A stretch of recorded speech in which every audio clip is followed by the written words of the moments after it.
Boubacar Fall. Je suis le président de l'association AMC, Association des Amis des Centres de Ressources Éducationnelles.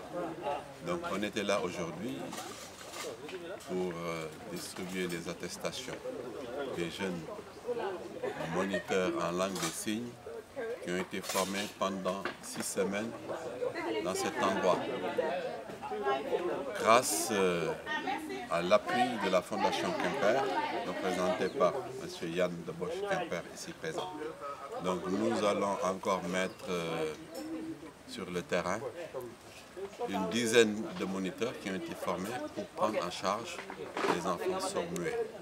Comme vous le savez, depuis 11 ans, appuyé par la Fondation Quimper, représentée par M. Yann de Bosch Quimper,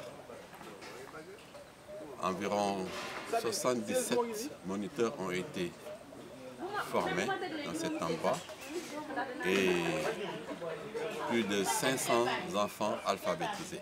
Et nous voulons aller de l'avant.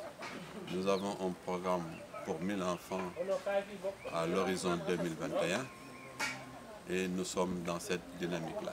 C'est un phénomène de la société sénégalaise. L'enfant sourd est isolé déjà par sa maladie et ensuite dans sa famille.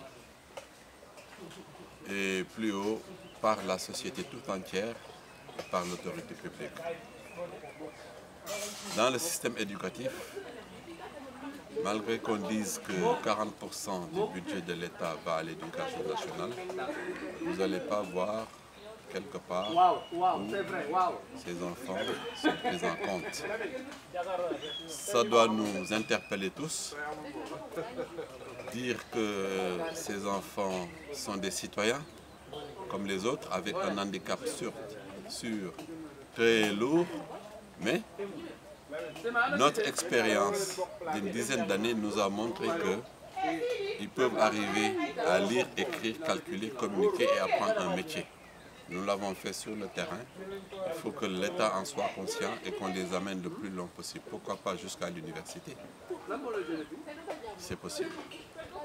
Pourquoi maintenant ils sont oubliés? Et ça, c'est une question que nous devons nous poser déjà au niveau de la famille et ensuite au niveau de la société tout entière et surtout essayer de les prendre en compte et dire que c'est possible qu'ils soient des acteurs de développement.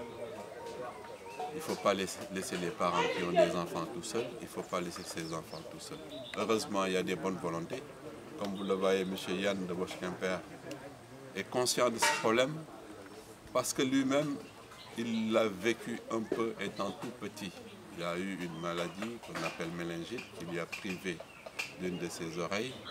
Ça ne lui a pas empêché, il a eu le soutien nécessaire d'aller à l'école, de faire des études supérieures, de devenir un très grand architecte, de travailler pour les Nations Unies. Et ensuite, à sa retraite, comme il aime bien notre pays, ça fait plus de 35 ans qu'il est là, il s'est dit, bon, l'argent gagné en Afrique doit être dépensé en Afrique.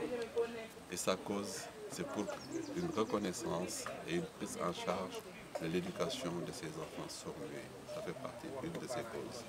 L'endroit où nous sommes aujourd'hui, qui est un verger qu'il avait accueilli dans les années 80, qui était destiné à des jeunes sortis du système scolaire sans métier ou qui avaient fait une formation d'horticulture en leur disant venez, on va cultiver de la pomme de terre et nourrir le Sénégal. Il est dans cet esprit tout le temps.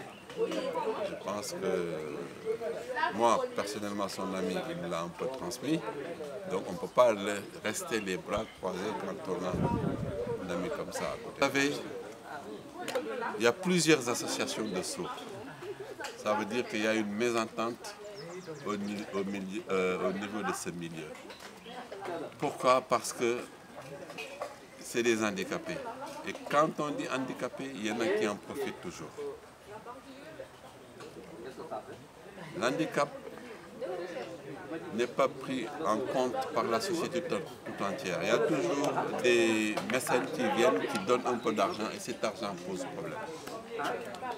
Et c'est ce qui fait que sûrement qu'il y a une discorde entre les différentes associations. il est difficile de les rassembler. Mais je pense que l'essentiel, c'est de travailler pour eux et de travailler pour les plus petits, pour que le résultat puisse se voir dans la société. C'est le plus important.